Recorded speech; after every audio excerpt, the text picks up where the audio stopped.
نحمده ونصلي على رسوله الكريم اما بعد بسم الله الرحمن الرحيم عن بريدة رضي الله تعالى عنه قال قال رسول الله صلى الله عليه وسلم من حلف قال إني بريء من الإسلام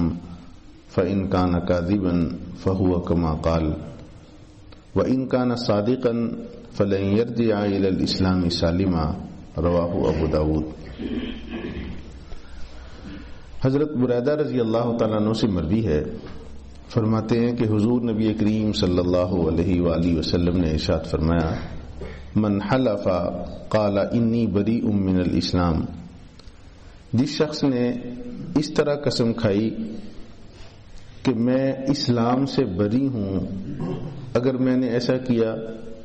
فإن كان كاذبا، پھر اگر وہ جھوٹا ہے، فہو کما قال، تو وہ ایسا ہی ہے جیسا اس نے کہا، وَإِن كَانَ صَادِقًا، اور اگر وہ سچا ہے،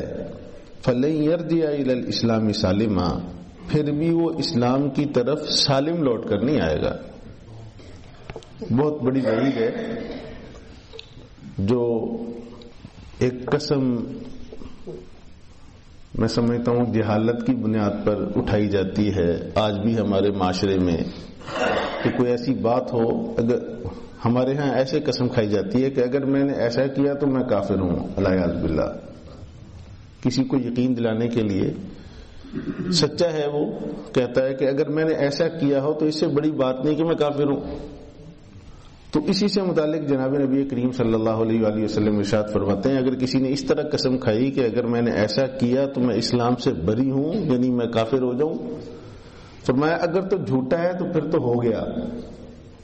اور اگر سچا بھی ہے، سچی قسم اس نے اٹھائی ہے، تو بھی وہ اسلام کی طرف پورا واپس نہیں آیا، یعنی وہ کچھ نہ کچھ وہ جہالت میں جا گرا ہے، کفر کی سرحد کے ساتھ جا ملا ہے۔ یہ سچی قسم اٹھانا بھی جائز نہیں، حاصل اس کا یہ ہے اس طرح کی کہ اگر ایسا کیا تو کافر ہو۔ اب دیکھیں یہ کتنی قسمیں ہمارے معاشرے میں یہ اٹھائی جاتی ہیں، تو یہ جاہلیت کی قسم ہے اور جہالت کی علامت ہے۔ قسم صرف اللہ تعالیٰ کی ذات کی ہے، اور وہ بھی ضرورت کے وقت ہے، مجبوری کے وقت ہے۔ ایسے خام خواہ قسمیں اٹھانا یہ بھی شرعاً ناپسندیدہ ہے، پیچھے آپ سن چکے ہیں۔ تو اللہ تعالیٰ ہم سب کو دین کی صحیح سمجھ نصیب فرمائے۔